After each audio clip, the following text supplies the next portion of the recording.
இங்க தேவின்றவங்க அவங்க அறுத்துப்பட்ட செருப்பை தைக்கிறதுக்காக கடையில கொடுக்குறாங்க.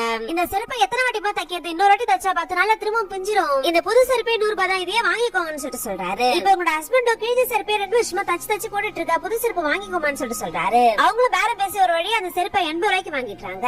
இவங்க ஒரு பிளாட்ல வீட்டு வேலை செஞ்சுட்டு இருப்பாங்க. இவங்க வேலையெல்லாம் முடிச்சுட்டு வீட்டுக்கு போகும்போது அங்க வீட்டுல இருக்க ஒரு கூப்பிட்டு இது மாதிரி கொரோனா வைரஸ் ரொம்ப வேகமா பரவிட்டு இருக்கு, அதனால வீட்டு வேலை செய்யறதுக்கு ஆள் வைக்க கூடாதுன்னு சொல்லிட்டு சொசைட்டில முடிவு பண்ணிட்டாங்க. நல்லது நீயும் வர வேணாம், வீட்லயே ரொம்ப சேஃபா இருன்னு சொல்லிட்டு சம்பளத்தை தராரு. நாங்க வீட்டுக்குள்ளே இருந்தா வைரஸ்னால சாக மாட்டோம், பட்னிலே செத்துருவோம்னு சொல்றாங்க. அதனால இவரும் 1 மாசம் சேலரியை எக்ஸ்ட்ராவா கொடுத்து அனுப்புறாரு.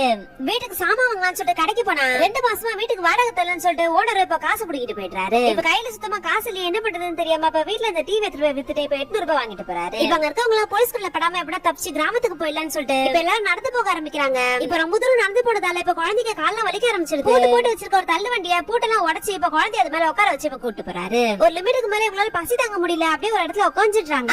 கிட்ட ஏதாச்சும் சாப்பிடறதுக்கு இருக்கா, குழந்தைங்களுக்கு ரொம்ப பசிக்குதுன்னு சொல்லிட்டு கேக்குறாரு. அந்த தள்ளு வண்டியில கொஞ்சம் வாழைப்பழம் இருக்கோ, வேணா எடுத்துக்கோன்னு சொல்றாரு. அந்த வாழைப்பழத்தை பார்த்தா அழுவே போயிருக்கு, அது எப்படி சாப்பிடுறதுன்னு சொல்லிட்டு பாத்துட்டு இருக்காங்க. அவங்களோட பொண்ணு பசி தாங்க முடியாம அந்த வாழைப்பழத்தை எடுத்து சாப்பிட ஆரம்பிச்சிட்டு அந்த சாப்பிட்டு அவங்களோட பசி போகல. இப்ப கொஞ்சம் நடந்ததுக்கு அப்புறம் ஒரு குப்பை தொட்டியில மாடெல்லாம் சாப்பிட்டு இருக்கு. இப்ப அந்த குப்பை தொட்டியில சாப்பிடுறதுக்கு ஏதாச்சும் இருக்குமான்னு சொல்லிட்டு தேட ஆரம்பிக்கிறாரு. பார்த்தா பிரெட் பாக்கெட் இருக்கும். அவங்க வைஃப் இதை பாத்துட்டு அழுதுட்டு இதெல்லாம் வேணாம்னு சொல்லிட்டு கூட்டு போயிட்டாங்க. குழந்தையால அதுக்கு மேல முடியாம ஒரு இடத்துல பசிக்குதுன்னு சொல்லிட்டு படுத்துட்டா. அவங்க அப்பா நான் போய் சாப்பிடுறதுக்கு ஏதாச்சும் ரெடி பண்ணிட்டு வரேன்னு சொல்லிட்டு போயிட்டாரு. போனவரை சாப்பிடுறதுக்கு இப்ப நிறைய பொருள் கொண்டு வந்து தராரு. இப்ப எல்லாரும் சேர்ந்து இந்த வயிறால சாப்பிட்டு இருக்காங்க. குழந்தை இன்னொரு வேணும்னு சொல்லிட்டு கேக்குறாரு. அவர் எடுத்து வந்து பேக்குள்ள பார்த்தா இன்னொரு டிஃபன் பாக்ஸ் ஒன்னு இருக்கும், அதை எடுத்து வெளியே வைக்கிறாரு. ஆக்சுவலி இந்த டிஃபன் பாக்ஸ் உங்க வேலை செய்யற வீட்டோட ஓனர் தான் இருக்கும். இது ஏதுன்னு சொல்லிட்டு கேக்குறாங்க. நான் வேணும்னு எதுவும் பண்ணலன்னு சொல்லிட்டு அழ ஆரம்பிச்சிட்டாரு. ஆக்சுவலா அந்த ஓனர் கார்ல வந்துட்டு இருக்கும்போது ஏதாச்சும் ஹெல்ப் பண்ணுங்கன்னு சொல்லிட்டு இவரு அந்த காரை நிறுத்த ட்ரை பண்ணிருப்பாரு. அவர் நிக்காம போனதால இவரு கோவப்பட்டு ஒரு கல்ல தூக்கி அந்த கார் மேல அடிச்சதால அந்த கார் ஆக்சிடென்ட் ஆயிடும். அந்த காருக்குள்ள வந்து தான் இதை சாப்பிடுற பொருளா எடுத்துட்டு வந்திருப்பாரு. தெரிஞ்சுக்கிற வைஃப் ஒரு நல்ல மனுஷனை கொண்டுட்டாருன்னு சொல்லிட்டு அவங்களும் பயங்கரமா வருத்தப்படுறாங்க.